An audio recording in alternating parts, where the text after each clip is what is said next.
co-powered by Techno।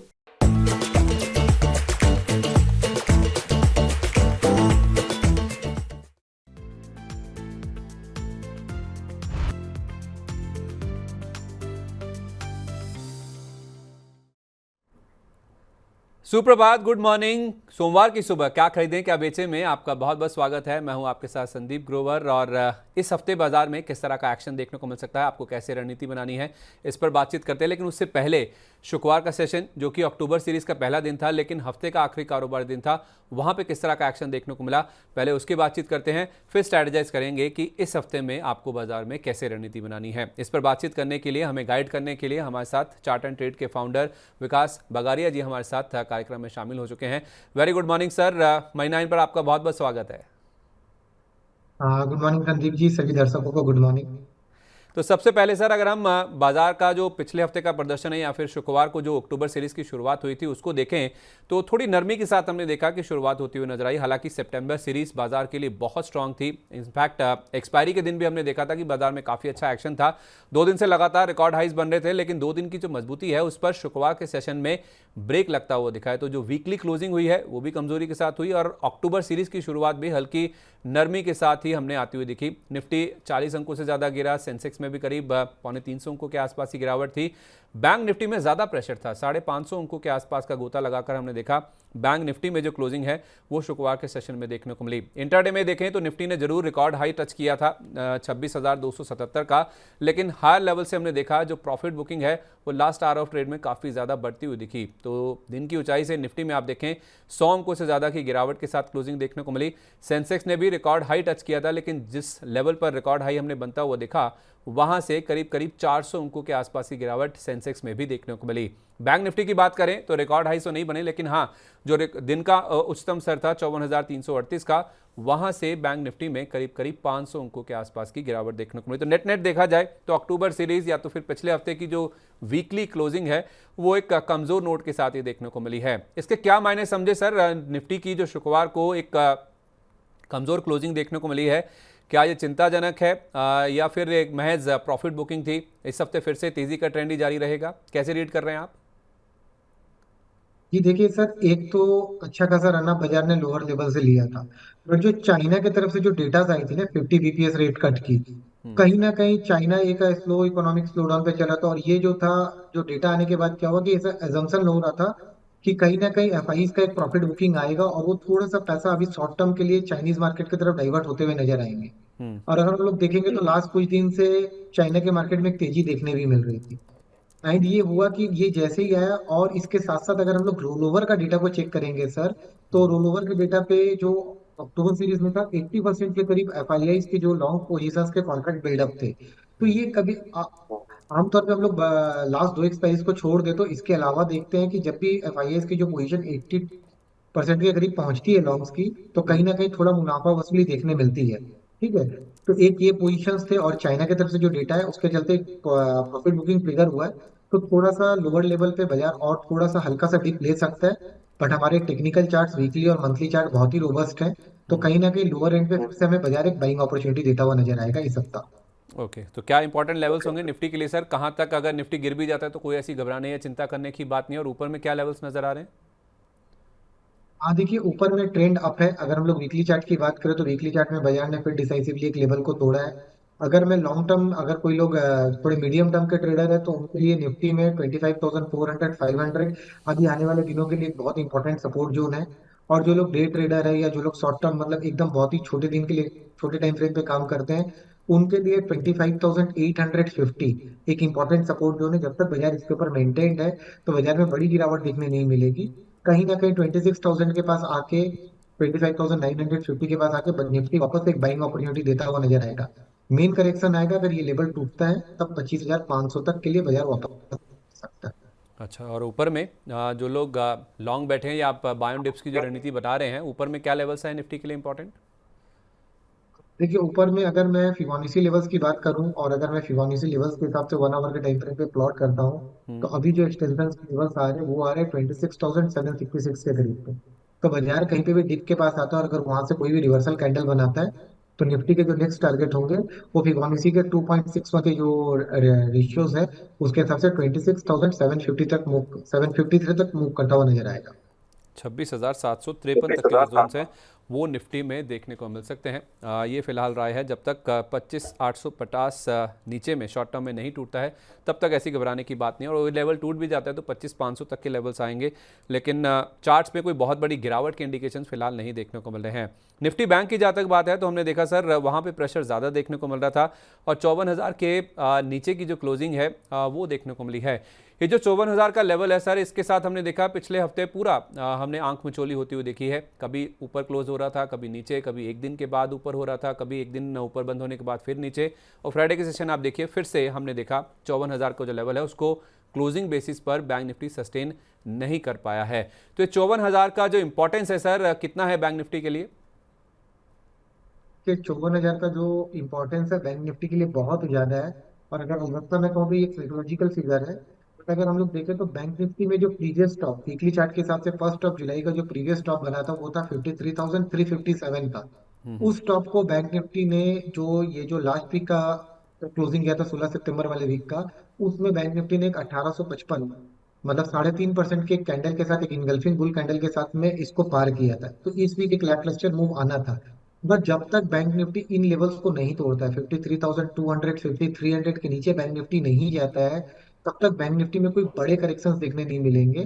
Bank Nifty यहाँ पे consolidate कर रहा है। एक प्रॉफिट बुकिंग जरूर देखने मिलेगा, क्योंकि जो चाइना की तरफ से जो फंड्स की जो बीपीएस कट के चलते जो यहाँ से एक फंड का आउटफ्लो का हुआ है। इस सप्ताह में समझिए कि बहुत सारे क्रुशियल इवेंट्स भी हैं। एंड डेफिनेटली मेरे को लगता है कि कहीं ना कहीं लोअर एंड पे बैंक निफ्टी में एक री एंट्री का मौका मिलेगा। अगर हम लोग 1 आवर के टाइम फ्रेम पे देखेंगे तो ऊपर से जो करेक्शन बनना तो वो बन चुका है। डेफिनेटली डेली चार्ट आज थोड़ा सा स्कैरी पोजीशन है, 540 पॉइंट का करेक्शन है। बट मैं आई करूंगा 53,300 के जो सपोर्ट थे उसको कहीं ना कहीं ये लेवल्स के आसपास आके आपके सपोर्ट भी यही होने चाहिए, और आपके लॉन्ग ट्रेड्स के लिए स्टॉप लॉस भी यही होने चाहिए। इसके आसपास आके आपको इसके नियरेस्ट पॉइंट्स पे आपको बाई के संकेत देखने चाहिए। एंड यहाँ से बैंक निफ्टी में वापस से जो तेजी पकड़ेगी वो 54,700 तक के लेवल्स के लिए मूव करते हुए नजर आएगी। ठीक है, तो जब तक 53,300 नहीं टूट जाता है बैंक निफ्टी की जहाँ तक बात है तो कोई ऐसी घबराने चिंता करने की जरूरत नहीं है। ऊपर में 54,700 तक के जो लेवल्स है वो भी देखने को मिल सकते हैं। नो डाउट ये हफ्ता छोटा है, ट्रंकेटेड वीक है, 2 तारीख को यानी कि बुधवार को बाजार में छुट्टी भी है, लेकिन उसके बावजूद भी कोई चार्ट्स पे ऐसे इंडिकेशन नहीं है कि बाजार में कोई बहुत बड़ी गिरावट आ सकती है। इनफैक्ट बाय ऑन डिप्स की ही रणनीति अपना के चलना चाहिए बाजार में। अगर हम सेक्टोरल रुझान की बात करें तो media, realty, banking, financial, FMCG index, इनमें हमने ज़रूर गिरावट बनती हुई दिखी जिस वजह से मार्केट में प्रेशर था।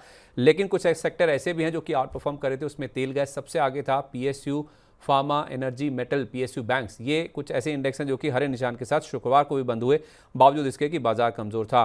बीपीसीएल टॉप गेनर्स था। अगर आप निफ्टी की बात करें, कच्चा तेल जिस तरह से हल्का हुआ उसका इम्पैक्ट था। इसके अलावा फार्मा सेक्टर से 3 नाम है जो कि निफ्टी के टॉप गेनर्स में शामिल थे, सिप्ला, सन फार्मा, डिविस लैब, ये तीनों नाम हैं। डिविस लैब हालांकि ये निफ्टी से बाहर होता हुआ नजर आएगा, और इसके साथ साथ एलटीआईएम भी निकलेगा। बीईएल ट्रेंड की एंट्री हो रही है, लेकिन उसके बावजूद आप देखिए निफ्टी से निकलने के बावजूद भी डिविस लैब में शानदार परफॉर्मेंस देखने को मिला। गिरने वाले शेयरों की बात करें तो पावर ग्रिड जो कि लगातार नए हाइज बना रहा था, वहां पे हमने देखा कुछ एक्शन लोअर साइड पे देखने को मिला। एयरटेल में प्रॉफिट बुकिंग थी, और 2 बैंकिंग दिग्गज निजी बैंकों में एचडीएफसी बैंक और आईसीआईसीआई बैंक, इनमें भी गिरावट के साथ क्लोजिंग बनती हुई दिखी है। लेकिन मेटल स्टार परफॉर्मर है सर, जैसे आप कह भी रहे हैं कि जो चाइना में जो न्यूज़ फ्लो आया है उस वजह से कुछ पैसा एफआईआईस का भी चाइना की ओर डाइवर्ट होता हुआ दिखा है। लेकिन हमारे बाजारों की जहाँ तक बात है तो अच्छे ग्लोबल संकेतों की बात करें या चाइना का जो रेट काटा उसकी मदद से मेटल शेयरों में काफ़ी अच्छी मजबूती बनती हुई दिखी है। शुक्रवार को भी देखे वेदांता, वेल्सपन कॉर्प, नाल्को में काफ़ी अच्छे गेंस बनते हुए दिखे। इनफैक्ट वेदांता में तो डिविडेंड का ट्रिगर भी है, एक बैठक होने वाली है, इस वित्त वर्ष का चौथा डिविडेंड है जिसकी अनाउंसमेंट कंपनी 8 तारीख को करने वाली है। तो उस लिहाज से सर जिस तरह से मेटल शेयरों में तेजी आ रही है, कोई स्टॉक आपके रडार पे जो आपको अच्छा लग रहा हो अभी भी? देखिए संदीप जी, लास्ट 1 वीक से मेटल सेक्टर में एक रुझान देखने मिल रहा था कि कहीं ना कहीं बॉटम बन चुका था। एंड मेटल सेक्टर अभी भी आउट परफॉर्म करते हुए नजर आएंगे, क्योंकि जैसे जो China is the largest consumer metals में। तो अगर ये चाइना की अगर इकोनॉमी रिवाइव होती है तो इसका डायरेक्टली इनडायरेक्टली फायदा ग्लोबल मेटल्स पीयर्स को मिलेगा, और कहीं ना कहीं प्राइसिंग के हिसाब से हमारे यहाँ पे भी मेटल्स को देखने मिलेंगे। तो टॉप पिक्स में मैं देखिए हिंडाल्को को रखना चाहूंगा, हिंडाल्को और वेदांता। ये दोनों एक डिस्क्लेमर भी दे दो, वेदांता हमारे क्लाइंटों के लोअर लेवल से भी लिया हुआ हो सकता है। तो ये जो दोनों जो स्टॉक्स हैं वेदांता जो 500 510 के लेवल को पार नहीं कर पा रहा था, यहीं से कहीं से इसको बार बार कमजोरी देखने मिल रही थी। बट लास्ट दो ट्रेडिंग सेशन पे अगर आप देखेंगे तो वेदांता में एक जबरदस्त मूव देखने मिला है। एंड 500 के लेवल को ये एकदम डिसाइसिवली पार करता हुआ नजर आया और एकदम डे हाई पे ले जाके क्लोजिंग भी की है। तो मेरे को लगता है वेदांता आने वाले दिनों में रीरेट हो सकता है यहाँ से और ज्यादा। 465 के लेवल्स के बाद में इसमें एक तेजी देखने मिली है, तो 480 आपके अब ट्रेलिंग स्टॉप लॉसेस होंगे, या फ्रेश बाइंग के लिए भी आप इसको स्टॉप लॉस रख सकते हैं। आने वाले दिनों में 550 और 580 तक के लेवल्स के लिए ये मूव करता हुआ नजर आ सकता है। 550 580 तक के जो लेवल्स हैं वहाँ तक वेदांता जाता हुआ नजर आ सकता है। और इनफैक्ट शरद मिश्रा जी भी हमारे साथ पिछले हफ्ते फ्राइडे को जुड़े थे, उन्होंने भी अक्टूबर सीरीज़ के लिए स्टॉक में 530 और 580 तक के टारगेट बताए। और आज हमें विकास जी भी इन्हीं लेवल्स की बातचीत कर रहे हैं कि वेदांता में 550 580 तक के जो जोन्स हैं वो देखने को मिल सकते हैं। हिंडाल्को और वेदांता मेटल सेक्टर से दो टॉप पिक्स के तौर पे उनकी लिस्ट में शामिल है। अच्छा सर, आईटी सेक्टर को लेकर आपका क्या व्यू है? शुक्रवार को हमने देखा था जो एक्सेंचर के नंबर्स आए थे, $4 बिलियन का इन्होंने बायबैक की भी घोषणा की है, गाइडेंस को ऊपर की और 3 से 6% बताया रेवेन्यू ग्रोथ गाइडेंस अगले वित्त वर्ष के लिए। तो उस लिहाज से आईटी स्टॉक्स में हमने काफ़ी अच्छा मूव बनता हुआ दिखा है। टीसीएस अच्छा चल रहा था, विप्रो, न्यूजन सॉफ्ट, टीई इन्फो, टाटा टेक में भी 2% के आसपास की तेजी थी। आईटी सेक्टर में कोई स्टॉक जो आपको लगता है कि अभी भी दमखम रखता हो यहाँ से अच्छे खासे अपसाइड के लिए? हाँ देखिए सर, एक बार आईटी सेक्टर में मेरे को जो सबसे बेस्ट लग रहा था सीमेंस लग रहा था। सीमेंस ऑलरेडी ऊपर से काफी करेक्टेड था। अगर मैं टॉप की बात करूँ तो 7,960 के टॉप से ये गिरते हुए नीचे इसने डबल बॉटम बनाया। 6,328 के करीब में इसने डबल बॉटम बनाया, बनाने के बाद इसने एक रन अप पकड़ा है। तो सीमेंस अगर आने वाले सप्ताह में 7,350 के ऊपर सस्टेन कर जाता है तो हमें सीमेंस वापस से 8,000 के लेवल तक जाता हुआ नजर आएगा। तो एक अच्छा पॉजिटिव रुझान भी है, सेक्टर को भी सपोर्ट मिल रहा है। तो सीमेंस पे ध्यान रखना चाहिए 7,350 के ऊपर। 7,300 या 7,250 का एक छोटा स्टॉप लॉस लगाना चाहिए और ट्रेंड को राइट करना चाहिए 7,950 और 8,000 के लिए। ओके, ठीक है, ये राय है फिलहाल जहाँ तक आईटी सेक्टर की बात है। लेकिन एडवांस डिक्लाइन की बात करें, अगर आप ब्रॉडर मार्केट को समझने की कोशिश करें तो शुक्रवार के सेशन में हमने देखा एनएसई पर 1418 शेयर ऐसे थे जो कि चढ़कर बंद हुए और 1390 शेयर ऐसे थे जिनमें गिरावट देखने को मिली। तो ऑलमोस्ट नेक टू नेक था, यानी कि तेजड़ी और मंदड़ी आप देखें ऑलमोस्ट आपको रसाकशी करते हुए नजर आए। मिड कैप इंडेक्स जरूर 88 अंक गिरा, लेकिन स्मॉल कैप इंडेक्स में हमने देखा करीब 40 अंकों के आसपास की बढ़त के साथ क्लोजिंग देखने को मिली। 3 दिन से हम देख रहे थे कि स्मॉल कैप इंडेक्स में गिरावट हो रही थी, लेकिन अब जो गिरावट है शुक्रवार को वो थमती हुई दिखी है। लेकिन फिर भी जो इंटरडे हाई था स्मॉल कैप इंडेक्स का, वहां से करीब 280 अंक फिसल कर ही स्मॉल कैप इंडेक्स में भी क्लोजिंग बनती हुई दिखी है। तो स्मॉल कैप मिड कैप में भले ही अगर आप देखेंगे थोड़ा सा रिवाइवल देखने को मिला, लेकिन उतना मजबूती नहीं देखने को मिल रही। और खास तौर पे अगर हम सर ओएमसी शेयरों की बात करें, जहां पे हमने क्रूड का इंपैक्ट पॉजिटिव साइड पे बनता हुआ देखा है, चाहे बीपीसीएल देखें, एचपीसीएल देखें, आईओसी देखें, बीपीसीएल तो टॉप गेनर था निफ्टी का। तो एक तो क्रूड की चाल को आप कैसे देख रहे हैं? क्रूड क्या डिसाइसिवली नीचे की ओर जाता हुआ दिख रहा है? क्या उसका सपोर्ट फिर ओएमसीज में आगे भी आ सकता है? जो लोग मिस कर चुके हैं इस रैली को, क्या वो फ्रेश एंट्री भी कर सकते हैं इन लेवल्स पे भी? देखिए सर, अगर मैं क्रूड ऑयल की बात करूं तो क्रूड ऑयल पे एक बड़ा करेक्शन के दौर पे आया था, क्योंकि कमोडिटी एनालिस्ट होने के साथ साथ मैं क्रूड ऑयल को भी बहुत क्लोजली ट्रैक करता हूं। तो क्रूड ऑयल पे अब जो बॉटम है वो बॉटम लेवल 5,400 से लेके 5,350 के करीब का बॉटम लेवल है। और यहाँ से हायर रेंज पे भी क्रूड 6,000 6,100 के करीब रेजिस्टेंस जोन है। तो ऐसा लगता है कि आने वाले कुछ सप्ताह कुछ महीना क्रूड ऑयल इसी रेंज पे घूमता हुआ नजर आएगा। और उसी का एक इम्पैक्ट जो ये क्रूड ऑयल में जो इतना बड़ा फॉल आया लास्ट एक महीने में, उसी का इम्पैक्ट ओएमसीज में देखने मिला, जहाँ पे चाहे हम लोग आईओसी की बात करें, बीपीसीएल की बात करें या हिंद पेट्रो की बात करें, सब में की बड़ी तेजी देखने मिली है। इसमें इस लिस्ट में बीपीसीएल के जो टेक्निकल चार्ट्स को जब मैं रीड करता हूँ हम्म। तो मेरे को ये दिख रहा है कि वीकली चार्ट पे बीपीसीएल फिर एक फ्रेश ब्रेकआउट की तरफ बढ़ता हुआ नजर आ रहा है, एक सपोर्ट लेके उठता हुआ नजर आया। तो 320-24 बीपीसीएल के लिए आने वाले दिनों में एक सपोर्ट है। और फिबोनाची के रिट्रेसमेंट के हिसाब से 416 तक के एक लेवल बीपीसीएल पे ओपन होते हुए नजर आ रहा है।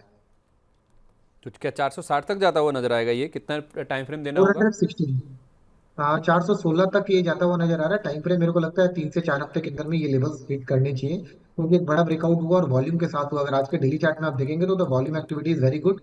डेली पे एमएससीडी और आरएसआई पे भी एक बाई ट्रिगर है। तो मेरे को लगता है, और एक ट्रेंड लाइन का भी ब्रेकआउट हुआ है।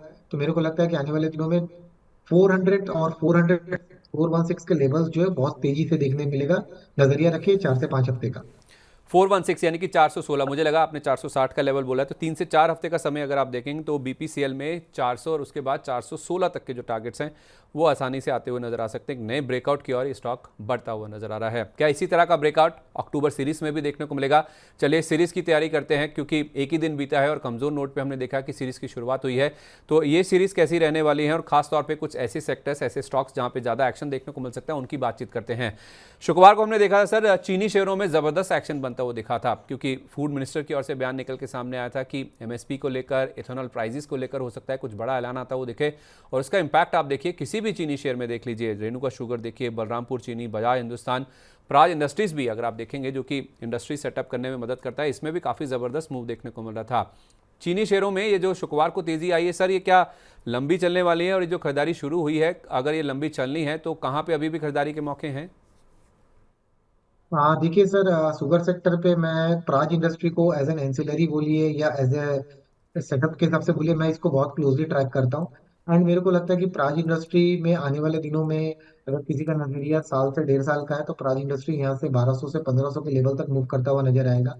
प्राज इंडस्ट्री में बार बार मल्टीपल टाइम्स में ब्रेकआउट हमें देखने मिला है, चाहे वो 550 से 750 का लेवल हो, फिर कंसोलिडेट करके वहां से वापस से घूमना हो।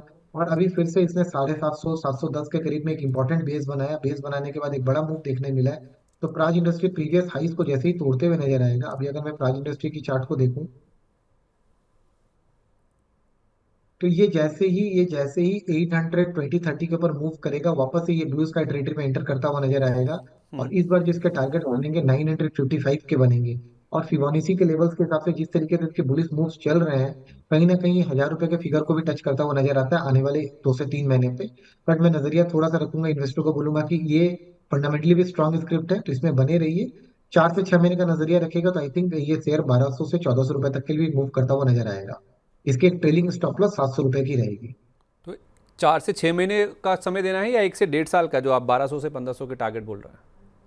अभी देखिए, हायर लेवल्स और भी है, कोई अगर साल भर 1.5 साल के लिए भी रखता है तो प्राइस इंडस्ट्री में और भी हायर लेवल्स देखने मिलेंगे। क्योंकि क्या होता है कि जब भी कोई सेक्टर की री रेटिंग होती है ना संदीप जी, तो वो मूव्स जब चलते हैं तो चलते हैं। जैसे हम लोगों ने रेलवे में देखा, एक बार खाली री रेटिंग हुआ, डिफेंस में देखा री रेटिंग हुआ, तो किस तरीके से एस्केलेटेड मूव्स आते रहे। तो मेरे को लगता है कि प्राइस इंडस्ट्री में अगर कोई साल भर 1.5 साल के लिए भी नजरिया से रखता है तो डेफिनेटली रिवॉर्ड्स बहुत अच्छे रहेंगे। ठीक है, तो 1 से 1.5 साल का नजरिया आप लेके चलते हैं तो 1200 से 1500 तक के जोन से स्टॉक में देखने को मिल सकते हैं, यानी कि डबल भी हो सकता है स्टॉक ऑलमोस्ट, आप कह सकते हैं। अगर आप 1 से 1.5 साल का यानी कि थोड़ा सा लंबी अवधि का नजरिया रखते हैं तो शुगर सेक्टर की री रेटिंग का फायदा इस स्टॉक में आता हुआ नजर आ सकता है। एक सेक्टर जिसकी और री रेटिंग हो रही है या ऑलमोस्ट री रेटिंग की कगार पे, वो है ज्वेलरी स्टॉक्स। चाहे आप ज्वेलरी स्टॉक्स की बात करें या फिर जो सोने की फाइनेंसिंग, गोल्ड फाइनेंसिंग के कारोबार से जुड़ी कंपनीज हैं, उनको सोने की तेजी का फायदा साफ तौर पे मिल रहा है। काफ़ी अच्छा रनअप इस पूरे ही सेक्टर में देखने को मिल चुका है। सोने की तेजी जिस तरह से हो रही है सर, क्या उसका फायदा उठाने के लिए अभी भी कोई गोल्ड फाइनेंसिंग या फिर ज्वेलरी से जुड़ा हुआ स्टॉक आपके रडार पे है जिसमें अभी भी खरीदारी की जा सकती हो? संदीप जी, अगर गोल्ड की कंपनियों की बात करें तो सब में तो एकदम से जबरदस्त तेजी देखने मिल भी गई है लास्ट कुछ महीनों में। जैसे जैसे गोल्ड ने उच्चतम स्तर को छुआ, चाहे हम लोग सेनको गोल्ड की बात करें या टीबीजेड की बात करें, काफी बड़ा रनअप इनमें देखने को मिल चुका है। तो मेरे को लगता है कि अब थोड़ा वेट करना चाहिए, कहीं कंसोलिडेशन करके कूल ऑफ होता है तो शेयर में टीबीजेड है, और ये अगर कहीं अपने वाइटल सपोर्ट्स के पास मिलता है तो देन डेफिनेटली एक नजरिया रहेगा इसको ऐड करने का। बट अभी हम लोग क्लाइंटों को सजेस्ट करें कि थोड़ा प्रॉफिट बुकिंग जरूरी है इन शेयर्स में, तो प्रॉफिट बुकिंग करना चाहिए इनको।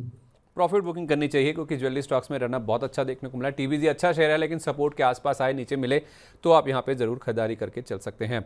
अच्छा सर, हमारे दर्शक जो हैं हमारा शो जब देखते हैं, नीचे बहुत सारे सवाल शेयर करते हैं और पीएसयू शेयरों को लेकर बहुत ज़्यादा सवाल आते हैं। पहले मैं आपसे जो रेलवे और डिफेंस से जुड़े हुए पीएसयू स्टॉक्स हैं उनके बारे में जानना चाहता हूं, क्योंकि हमारे दर्शक ये जानना चाहते हैं जो रिकवरी शुरू हुई है इन शेयरों में, क्या ये कुछ खरीदारी करने के मौके अभी भी इंडिकेट कर रही है? कोई स्टॉक जो आपके रडार पे हो, BDL, HAL, Mazagaon, Cochin shipyard या आईआरएफसी, इरकॉन रेलटेल जैसी कंपनियां, इनमें से कोई ऐसा नाम जो कि आपको पसंद हो जहां पे अभी भी फ्रेश खरीदारी की जा सकती हो? संदीप जी, सबसे पहले मैं ये बताऊंगा कि दर्शकों को मैं ये बताना चाहूंगा कि वॉरेन बफेट का एक प्रिंसिपल याद रखिए कि buy when everybody is fearful and sell when everybody is greedy.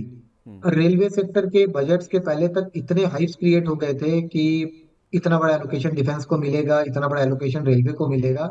Almost काफी रनअप था वहां पे। हम लोग क्लाइंटों को बोल रहे थे कि आप यहाँ पे प्रॉफिट बुक करिए, वेट करिए, फिर से डिप मिलेगा। सेक्टर नो डाउटेडली दोनों सेक्टर में अभी भी बहुत अंडर करंट बाकी है। बट कहीं ना कहीं जहाँ पे सब खरीदने लगे वहां पे आप अपना प्रॉफिट बुक करिए बैठिए। अभी जैसे जैसे संदीप जी ने बताया वैसे ही हम लोग भी बहुत सारे क्वेश्चन हमारे पास भी आते रहता है कि सर कब चलेगा। तो डेफिनेटली बॉटम बन चुका है। अगर आप सारे के सारे जितने भी ये डिफेंस के एंड जितने भी रेलवे के शेयर्स है आप देखोगे ये सारे के सारे वीकली चार्ट पे अपने एक इंपॉर्टेंट बॉटम के पास आया हुआ है। एंड डेफिनेटली कहीं ना कहीं वीकली चार्ट ये सजेस्ट कर रहा है कि इसमें एक टर्न अराउंड होने वाला है। तो टॉप पिक्स में मेरे रहेंगे बीडीएल एंड यहाँ पे डिफेंस में रहेगा मेरा बीडीएल रहेगा और रेलवे में रहेगा रेलटेल। ठीक है, तो रेलटेल रेलवे स्टॉक्स में और डिफेंस में बीडीएल वो नाम है जिसमें खरीदारी करने के इंडिकेशंस वीकली चार्ट पे फिलहाल देखने को मिल रहे हैं। एक बॉटम बन चुका है, तो आप चाहें तो यहाँ पे फ्रेश खरीदारी करके चल सकते हैं। इसके अलावा सर अगर हम हेल्थ केयर सेक्टर की बात करें तो अब पीबी फिनटेक, जिसे हम पॉलिसी बाजार के नाम से भी जानते हैं, ये कंपनी इंश्योरेंस प्लेटफॉर्म का काम करती है, मार्केट प्लेस का काम करती है। लेकिन ऐसा न्यूज़ फ्लो था पिछले हफ्ते में कि ये कंपनी हेल्थ केयर सेगमेंट में भी उतर सकती है, यानी कि बैकवर्ड इंटीग्रेट कर सकती है। ये कंपनी हेल्थ केयर सेगमेंट में उतरने की योजना बना रही है, उसके ऊपर विचार कर रही है। अगर ऐसा हो जाता है तो जितनी भी हॉस्पिटल स्पेस की कंपनीज हैं उनके ऊपर कैसा असर होगा, चाहे वो अपोलो हॉस्पिटल हो, मैक्स हेल्थ केयर हो, फोर्टिस की बात करें, कैसे देख रहे हैं आप इस मूव को? हाँ डेफिनेटली देखिए मूव कहीं ना कहीं बड़ा होने वाला है। और अपोलो हॉस्पिटल ने बहुत लंबे अंतराल के बाद में एक अपने इंपॉर्टेंट क्लस्टर को पार किया, 7,000 के ऊपर में सस्टेन करके क्लोजिंग होता हुआ नजर आया। तो मेरे को कहीं ना कहीं अपोलो हॉस्पिटल में जबरदस्त तेजी लगती है। 7,000 का जो लेवल है एकदम स्ट्रॉन्ग मिड टर्म के लिए स्विंग ट्रेड के लिए एकदम सपोर्ट का काम करेगा। और यहाँ से अपोलो हॉस्पिटल धीरे धीरे 7,500 7,800 के लेवल आने वाले कुछ महीनों में देखने मिल सकता है। तो डेफिनेटली इस सेक्टर में जो सबसे बड़ा दिग्गज है वो अपोलो हॉस्पिटल है। तो इसी को अपने वॉच लिस्ट पे रखिए, रडार पे रखिए। तो ये कहीं ना कहीं आपको बड़े मुनाफे करवा के दे सकता है। ठीक है, तो हॉस्पिटल्स में अपोलो हॉस्पिटल खरीद लीजिए, सबसे बड़ी कंपनी है, उसका फायदा देखने को मिलेगा। लेकिन फार्मा में भी हम देख रहे हैं सर तेज़ी रुकने का नाम नहीं ले रही है। एक दो दिन के आसपास का हमने थोड़ा सा ब्लिप जरूर आता हुआ देखा, लेकिन उसके बाद आप देखिए फ्राइडे को फिर से मूव काफ़ी स्ट्रॉन्ग था। और वैसे भी जब भी बाजार में गिरावट आती है तो डिफेंसिव्स में कुछ एक्शन देखने को मिलता है, और फार्मा उसका परफेक्ट एग्जाम्पल है। सीक्वेंट को देखिए, एक ही दिन में फिर से 12% का मूव देखने को मिला, और निफ्टी के 3 गेनर्स अगर आप देखेंगे तो वो फार्मा सेक्टर से थे। बीपीसीएल को छोड़ दीजिए, सिप्ला में काफ़ी अच्छी तेजी थी, डिविस लैब में भी हमने देखा ये निफ्टी के टॉप गेनर्स में शामिल था, बावजूद इसके कि इंडेक्स से बाहर हो रहा है। सन फार्मा भी आप देखिए 2.5% के आसपास की मजबूती लेके बंद हुआ है। तो ये जो फार्मा सेक्टर की तेजी है सर, और कितनी तेजी आपको बाकी नजर आ रही है, और कोई स्टॉक जो आपको लगता है कि जिसमें अभी भी फ्रेश खरीदारी की जा सकती है, जिसमें अभी भी अप मूव आ सकता है? देखिए सन फार्मा एकदम से वीकली चार्ट को अगर देखेंगे तो एकदम से कॉन्स्टेंटली अपट्रेंड पे चले जा रहा है। डेली चार्ट पे कुछ कंसोलिडेट करके एक राउंडिंग टॉप का पैटर्न का फॉर्मेशन कर रहा था, डोजीज बना था, बट उसको ब्रेक करके ऊपर निकल गया है। तो सन फार्मा में लगता है कि एक्शन कहीं ना कहीं कंटिन्यूड रहना चाहिए। 1910 एंड 20 एक छोटा सा सपोर्ट रहेगा। इसको बेस बना के इसको यहाँ से 2010 2020 के लिए नेक्स्ट वीक तक राइड किया जा सकता है। ठीक है, तो नेक्स्ट वीक 2010-2020 तक के टारगेट्स के लिए सन फार्मा को 1900 के बेस बनाकर आप ज़रूर खरीदारी करके चल सकते हैं। इतनी तेज़ी स्टॉक में अभी भी बाकी नज़र आती है। डिफेंसिव्स की बात कर रहे हैं सर, तो फार्मा की बात आती है, उसमें एफएमसीजी की बात भी आती है। एफएमसीजी में तो एक ट्रिगर भी है जिसमें माना जा रहा है कि ये कंपनियां दाम बढ़ा रही हैं। जिस तरह से इन्फ्लेशन बढ़ रहा है, इनकी कॉस्ट बढ़ रही है, उसको पास ऑन करने के लिए कंपनियां दाम बढ़ाती हुई नजर आएंगी। तो इनके मुनाफे में उसका कितना इम्पैक्ट देखने को मिलेगा, फिर जो शेयर प्राइजेस हैं उस पर कितना असर होता है वो दिखेगा। कोई एफएमसीजी नाम जो आपको पसंद हो? हाँ देखिए एफएमसीजी में इस वीक के लिए जो इम्पोर्टेंट ट्रिगर है, जो इम्पोर्टेंट शेयर मेरे रडार पे वो है ब्रिटानिया। ब्रिटानिया कहीं ना कहीं नीचे से एक बहुत बड़ा रनअप लेके कूल ऑफ होता हुआ नजर आ रहा है। थोड़ा सा कोई डिप अगर आपको मिल जाता है इस वीक में ब्रिटानिया में 6,000 के करीब या 6,100 के करीब पे, तो यहाँ पे एक बाई पोजीशन बनाना चाहिए। एंड स्टॉप लॉस होगा जो आपका 6,000 के नीचे होगा, 5,980 के करीब का होगा। ब्रिटानिया में अगर कोई एस्केलेटेड मूव्स आते हैं तो इसको 6,400 और 6,500 के लेवल तक इस वीक में कहीं ना कहीं ये मूव स्ट्रेच होता हुआ नजर आता है। तो ब्रिटानिया मेरे हिसाब से इस वीक आपको अपने रडार पे रखना चाहिए। 6,400 6,500 तक की तैयारी कर रहा है ब्रिटानिया। इस हफ्ते आप अपने रडार में रख सकते हैं अगर आपको एफएमसीजी शेयरों में खरीदारी करनी है तो। अच्छा सर, हमारे दर्शकों की ओर से पीएसयू शेयरों में हमने रेलवे और डिफेंस की बात तो कर ली, ओवरऑल भी पीएसयू स्पेस को लेकर बहुत ज़्यादा एंथुजियाज्म है। फ्राइडे को भी हमने देखा कुछ स्टॉक्स ऐसे थे जिनमें काफ़ी स्मार्ट मूव्स देखने को मिले थे। उसमें आप एसजेवीएन देखिए, ऑयल इंडिया देखिए, एनबीसीसी देखिए, एनएलसी इंडिया देखिए, सब इन सब में आप देखेंगे काफ़ी स्मार्ट मूव्स देखने को मिले। और कारोबार के आखिरी घंटे में जहां निफ्टी गिर के बंद हुआ था, इन स्टॉक्स में आप देखिए ज़्यादातर स्टॉक्स के आप चार्ट देखिए, लास्ट के हाफ एन आवर या लास्ट का जो 1 घंटा है वहां पे ज़बरदस्त बाइंग इंटरेस्ट देखने को मिल रहा था। तो पीएसयू स्टॉक्स में कुछ तो बड़ा होता हुआ नजर आ रहा है। और जिस तरह की इनकी वीकली क्लोजिंग हुई है, जिन स्टॉक्स की मैंने बातचीत करी है, कोई स्टॉक ऐसा जो कि बड़ी तेजी की ओर बढ़ रहा हो सर? बड़ी तेजी के ऊपर बढ़ता हुआ जो स्टॉक नजर आ रहा है वो है एनबीसीसी का शेयर। एनबीसीसी का ओवरऑल करंट बहुत बुलिश है एंड डेली चार्ट में इसने अपने एक इंपॉर्टेंट ट्रेंड लाइन के सपोर्ट को रिटेस्ट कर लिया और आज का जो क्लोजिंग है 5% का बहुत जबरदस्त है। 2 दिन के बेरिश ट्रेंड को इसने निगेट किया है। तो मेरे को लगता है कि एनबीसीसी को अपने रडार पे रखिए। आई थिंक सामने 7 अक्टूबर को शायद इसका स्प्लिट का भी अनाउंसमेंट है। तो मेरे को लगता है कि ये यहाँ से रिलेट होता हुआ नजर आएगा। 168 165 का एक छोटा सा सपोर्ट स्टॉप लॉस रखिए। और मेरे को लगता है कि इस सप्ताह और इसके बाद के सप्ताह में भी एनबीसीसी में एक बड़ी तेजी देखने मिलेगी। 197 और 200 तक के लेवल को ये इजीली कैचअप करता हुआ नजर आएगा। चलिए, तो एनबीसीसी में बड़ी तेज़ी होती हुई नज़र आ रही है। इसके आई थिंक बोनस का अनाउंसमेंट है, उसकी एक्स डेट है, तो उसका भी एडजस्टमेंट होता हुआ दिखेगा। 197 200 ये टारगेट प्राइजेस हैं। 168 165 रुपये के आसपास का आपको यहाँ पे स्टॉप लॉस रखना चाहिए। जितना हमें समझ आ रहा है सर, हमने आपसे पूछ लिया कोई स्टॉक्स ऐसे जो आपके रडार पे हैं, अक्टूबर सीरीज़ की बात करें या छोटी अवधि की बात करें, इस पूरे हफ्ते की बात करें, 4 दिन का ही हफ्ता है, कोई स्टॉक ऐसे जो कि आपको लगता है कि जिनमें अभी भी दमखम काफ़ी अच्छा है, चार्ट्स पे अच्छे नज़र आ रहे हैं या फंडामेंटली अच्छे हों, जहाँ पे आप खरीदारी करने की राय दे रहे हैं अपने क्लाइंट्स को?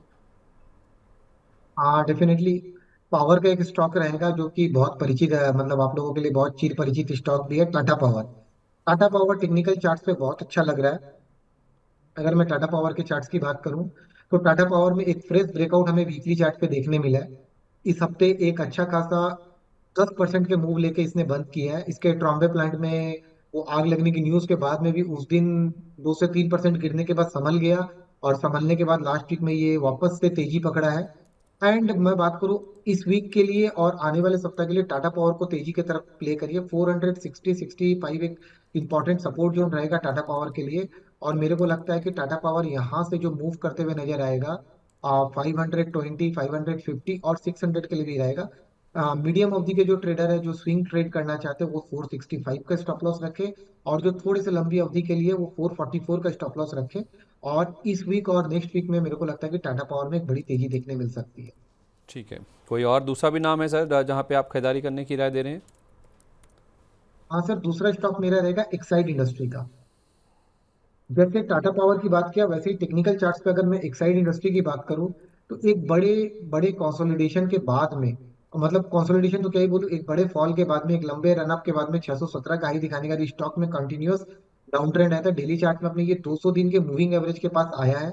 आने के बाद आज जो मैं फ्राइडे के सेशन की बात कर रहा हूँ तो फ्राइडे के सेशन पे इसने एक अच्छा खासा मूव दिया 5.5% के कैंडल का। और डेली चार्ट में जो ट्रेंड लाइन का रेजिस्टेंस चल रहा था उसको पार कर गया है। तो मेरे को लगता है एमएससीडी और आरएसआई भी दोनों पॉजिटिव इंडिकेशंस दे रहे हैं। तो इसको करंट प्राइस पे 498 के प्राइस पे जो फ्राइडे की क्लोजिंग है इसके ऊपर अगर मिल जाता है, 500 तक भी मिलता है तो इसको खरीदिए। इंटरमीडिएट टारगेट 550 और का रहेगा और थोड़ी सी लंबी अवधि का टारगेट 690 के करीब का रहेगा। और स्टॉप लॉस इसमें एक लगाइए 465 का। चलिए, तो दोनों स्टॉक्स ही आप देखें पावर या फिर एनर्जी या बैटरी सेक्टर से ही जुड़े हुए हैं, जिसमें एक नाम है टाटा पावर का। यहाँ पे आप खरीदारी करते हैं तो आपको 465 अगर आप छोटी अवधि का नज़रिया है और 444 रुपये का स्टॉप लॉस अगर आप स्विंग ट्रेडर हैं। 520 ऊपर की और पहला टारगेट, फिर 550 और 600 के लेवल भी पार कर सकता है स्टॉक। और दूसरा नाम है एक्साइड इंडस्ट्रीज़ का, जो कि बड़े रनअप के बाद, कंसोलिडेट करने के बाद या गिरने के बाद अब फिर से आप मूव की तैयारी कर रहा है। 500 के आसपास आप खरीदिए, 550 690 तक के टारगेट होंगे। 465 रुपये का आपको यहाँ पे स्टॉप लॉस रखना होगा। कितना व्यू लेके चले सर, कब तक ये टारगेट्स अचीव होते हुए दिखेंगे? हाँ देखिए, जो शॉर्ट टर्म टारगेट्स मैंने दिए इसके लिए 2 से 3 हफ्ते का व्यू रखिए। और जो बड़े टारगेट्स उसके लिए कम से कम 2 से 3 महीने का व्यू रखिए। तो 2 से 3 वीक्स छोटी अवधि के लिए और 2 से 3 हफ्ते महीने का अगर आप व्यू लेके चलते हैं तो ये सभी टारगेट्स आपके अचीव होते हुए नजर आ सकते हैं। बहुत बहुत धन्यवाद सर ये सारे स्टॉक्स बताने के लिए, सभी सेक्टर्स पर बातचीत करने के लिए। जाने से पहले कोई डिस्क्लोजर जो आप शेयर करना चाहते हैं? हाँ, टाटा पावर में मेरे और मेरे क्लाइंटों का पोजीशन हो सकता है। एंड जो डिफेंस सेक्टर के शेयर्स की बात की उसमें भी हम लोगों ने अपने चैनल पे पॉडकास्ट किया हुआ है, सोशल मीडिया पे दिया हुआ है। तो उसको आप अपने फाइनेंशियल एडवाइजर से कंसल्ट करके कोई भी बाइंग सेलिंग की एक्टिविटी लीजिए। चलिए सर, बहुत बहुत धन्यवाद आज अपना कीमती समय सुबह सुबह हमारे साथ शेयर करने के लिए। Thank you for joining us. Thank you sir. Thank you sir. तो तो क्या खरीदें क्या बेचें में आज के लिए बस इतना ही। बाजार में हमने देखा अक्टूबर सीरीज की शुरुआत कमजोरी के साथ हुई, लेकिन कोई ऐसी घबराने या चिंता करने की जरूरत नहीं है। डिप्स पे बाजार में अभी भी खरीदारी करने की राह ही एक्सपर्ट्स देते हुए नजर आ रहे हैं। तो उम्मीद करते हैं ये हफ्ता और ये पूरी सीरीज आपके लिए काफ़ी प्रॉफिटेबल होगी। लेकिन फिर भी आपके मन में कोई दुविधा है तो आप सुबह 10:30 बजे बीच बाजार में मेरे सहयोगी विवेक मित्तल के साथ जुड़ सकते हैं। खास कार्यक्रम आपके लिए लेकर आते हैं, ग्लोबल मार्केट्स की खबरें आपको समझाते हैं, छोटे मुद्दे शेयरों पर भी फोकस रहता है और उसके साथ साथ एक सेक्टर एक स्टॉक स्कैन भी आपके लिए लेकर आते हैं। तो जुड़ना मत भूलिएगा सुबह 10:30 बजे बीच बाजार में विवेक मित्तल के साथ।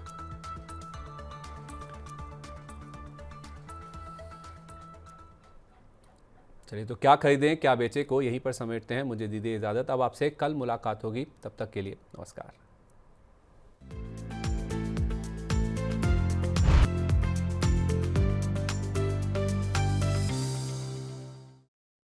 को पावर्ड बाय टेक्नो।